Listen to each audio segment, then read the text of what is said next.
Hi there, I'm Vincent Boss and I provide dating and self-improvement advice.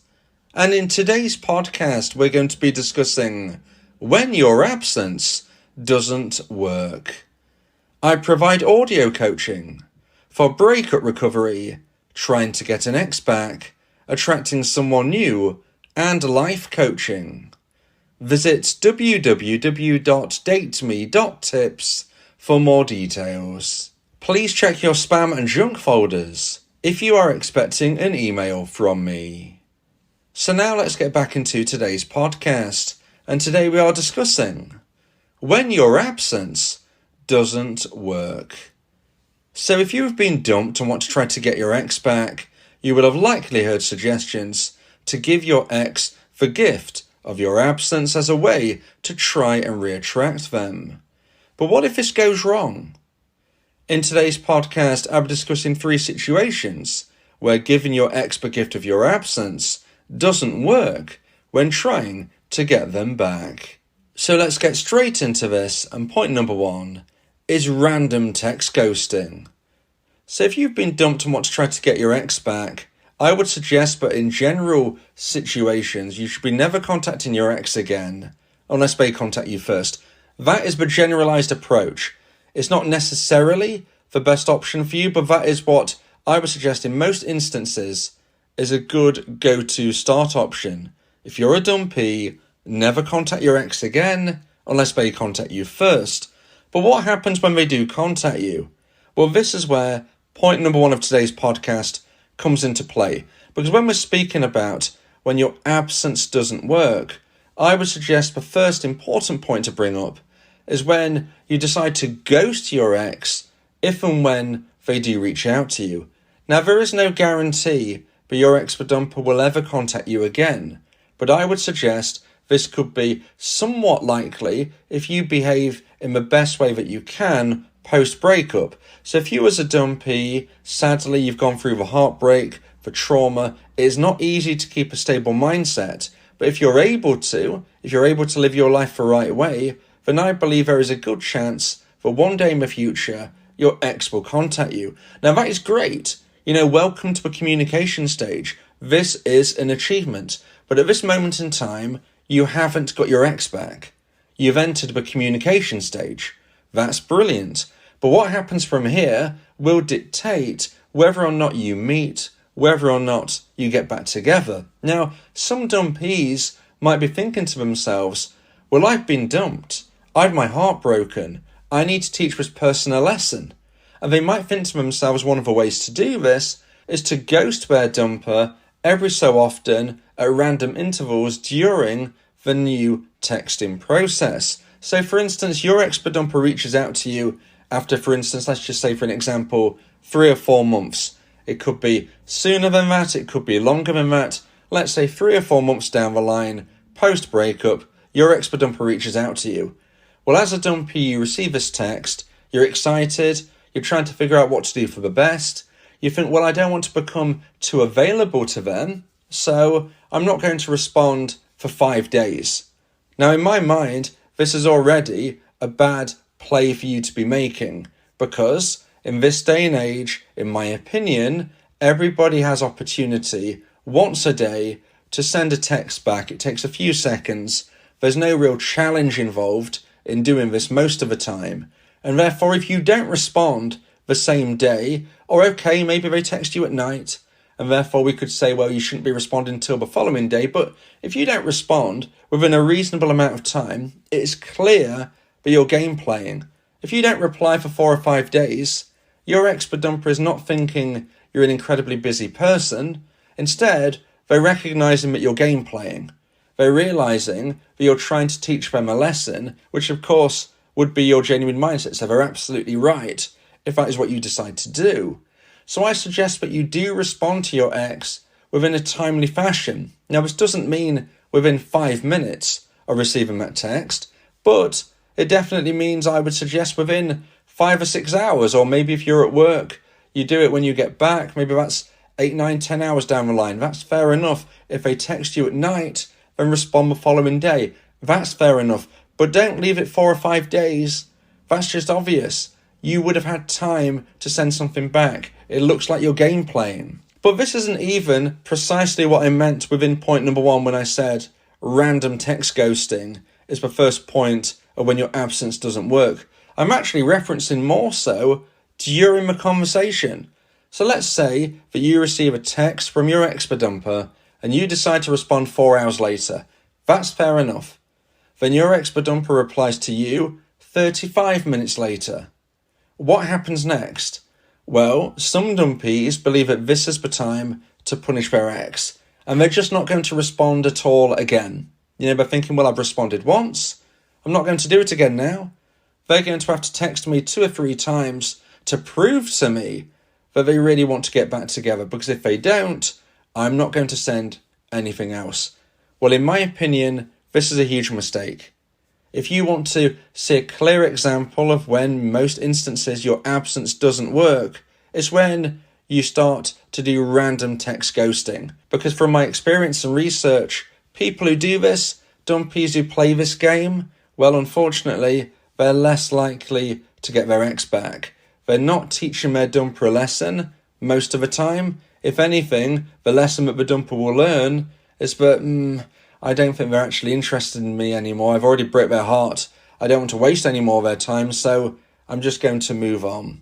Okay? So you might be thinking you're teaching them a lesson to make them come to you in a stronger sense, but I would suggest from my research, what's more likely to happen is that your ex-dumper is going to give up. Your ex-dumper is going to think, no, I've already hurt them before. I don't want to keep going. They're not interested clearly because they're not responding to me. So, I'm just going to leave it now. This is a risky play for you dumpees if you do it. I'm not saying that you might not hear from them again. I'm not saying that some of you might achieve what you're aiming to. But what I am saying is that I would suggest more than 50% of the time, if you behave in this way, a dumper will get to the point, if not straight away, but maybe if you replicate this behaviour, then at some stage, a dumper is going to think, no, I don't need this anymore. I don't know whether they're interested. I don't know if they're trying to play a game, but I'm messaging them. Maybe I get a reply. I message again. I don't hear anything at all. And they're expecting me to send 2, 3, 4 texts before I get anything. No, I'm not into this. So my suggestion, dumpees, is that you don't implement random text ghosting, because I think you're running the risk of losing your dumper forever. So now let's get into point number 2 and the second point of today's podcast. Please like this video if you're watching on YouTube and subscribe to the channel. And point number 2 is commitments. So when we're talking about when your absence doesn't work when trying to get your ex back, commitments is something which is not going to go in your favour if you decide to vanish from your ex's orbit. And what I mean by this is if we're considering potential commitments you may have post-breakup, if you decide to not show, this isn't going to help your cause. For instance, let's say that you decided to meet up to exchange some items. Maybe you have some of their items at your house and vice versa. You agree a time, day and place to meet up and do the exchange, and you do a no-show.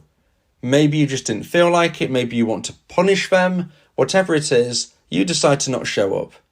What you need to think about here is how this is going to make your ex-dumper feel. Now you're probably thinking, I don't care how they feel. They broke my heart. I'm not bothered. But remember, we're considering this from a perspective that you want to reconnect with them. If you want your ex back, we need to accept the fact that annoying them is not going to help your cause. They're sadly not viewing you right now as a romantic option. That's why they ended the relationship. So do you think by not showing up when you agree to exchange items, do you think that's going to help your cause? Or do you think that's going to annoy them, frustrate them, and make them think even less of you in a romantic sense? Now, meeting up to exchange items is not the only possibility here. I've called it commitments, and this would include all responsibilities. Maybe, for instance, there is a legal situation. Maybe it's even something as serious as selling a house or speaking to lawyers or solicitors or whatever it may be. Again, if you don't turn up, it's just going to help your cause. You might be thinking you're making a stand saying, I don't want this relationship to end, so I'm not going to be part of it starting to unravel. Well, if you don't turn up to legal situations, I think it's going to unravel even quicker than it would have done anyway, because you're not going to be painting yourself in a good light. In my opinion, in this situation, you need to be turning up. You need to be looking your best, acting your best, trying to be your best despite not feeling your best. You've got to do the best you can. You can't be playing games. You can't be vanishing. You can't be seeming unreliable, untrustworthy. You can't be doing these things even if you believe that's what your ex-bedumper is, because you need to be your best self.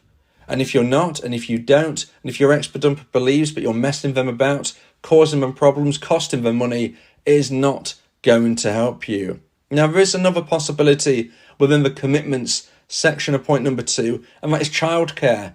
And this can be something obviously very personal, very important. Of course, you want to be getting this right. But if you have children with your ex, maybe they live with you, maybe they live with your ex. So whatever the situation, you or your ex are going to have to come to some arrangement of when each other can see the children. Now, hopefully you'll get back together one day. Hopefully this won't be forevermore, but right now it's the case.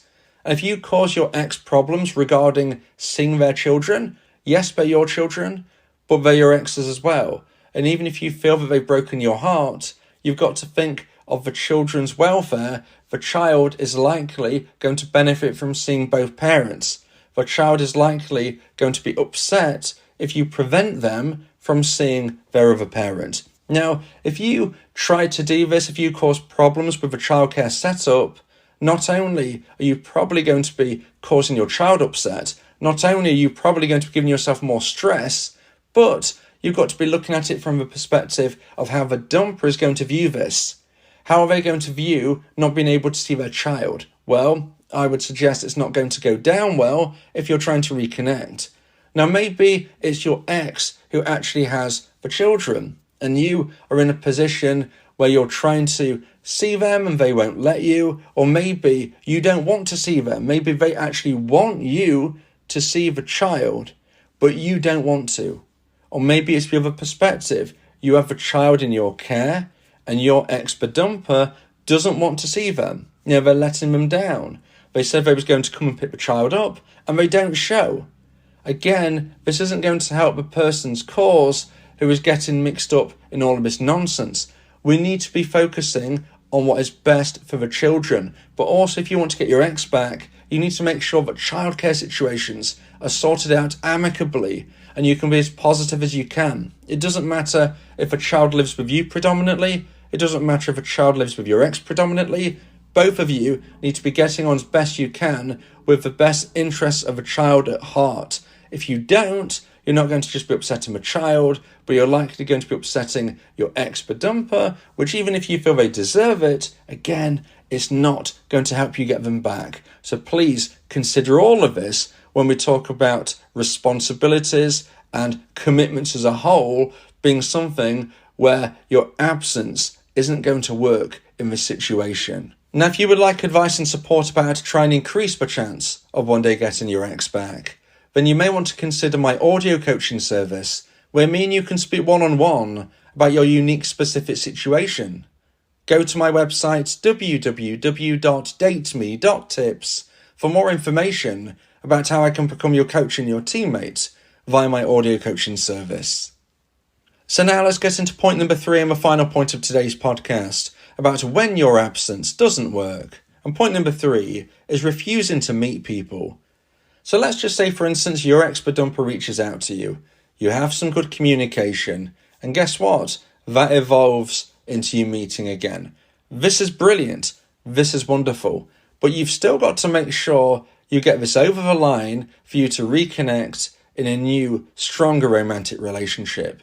And what I mean by this is you need to be watching out for potential pitfalls. And one of these opportunities of where you could fall down, sadly, is if your ex-bedumper, after maybe, 2-3 dates, you're getting back together, it seems, they ask you if you would like to meet up with them and there would be somebody else within this. Maybe it's their family, maybe it's their friends, but you're not going to be alone. After a few dates getting back together somewhat, you are now going to be more social, and your ex-bedumper is asking, would you like to come over to a family barbecue or an event and there's going to be their friends there, whatever it may be, if you decide, oh, I'm not going there, and I'm not going because I don't like that friend, I'm not going because I don't like that family member, I'm not going because I feel uncomfortable due to the breakup which happened, and I don't want to face that person, I don't want to see that person. Now, although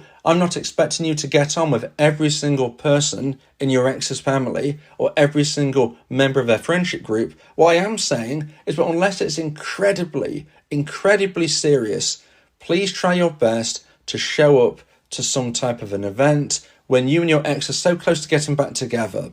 Now, if this ties into something incredibly serious, then maybe there is a reason why you don't want to go, which is understandable. But if it's just a little awkwardness because you and your ex were broken up and now you're getting back together, please make sure that you turn up.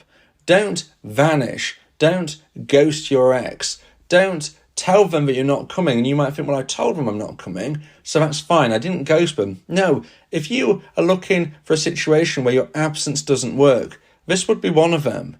If you don't turn up to a family event, if you don't turn up to where they have friends around, if you don't want to integrate within their world, things are going to be getting trickier and trickier as you start to get back together. You don't want to have any problems or walls up between you and your ex's family and friends, because although it is not guaranteed to cause relationship failure, it is, I would say, a major problem. Because if your ex-bedumper feels that you and their family or you and their friends don't get along, maybe this is going to be something which, not too far down the line, causes a huge problem where sadly an argument is involved and things start to unravel once more. I would suggest you make an effort, okay, unless it's absolutely incredibly serious, you don't feel you can be there. If it's just some awkwardness, please do your best to get through this. Okay, your ex-bedumper will need to see your friends and family as well at times, and maybe they will feel awkward. Remember, they dumped you. They're probably going to be feeling even more awkward. So if you need to see their friends and family, just try and put a brave face on, even if you don't feel 100% perfect about it. Because your ex-bedumper will appreciate it, just as I'm sure you will appreciate it if they do the same for you. This needs to happen in both regards if you're likely to have a successful long-term relationship in the future. If you believe that this podcast has helped you, then please consider buying me a coffee. The link to do so is in the description.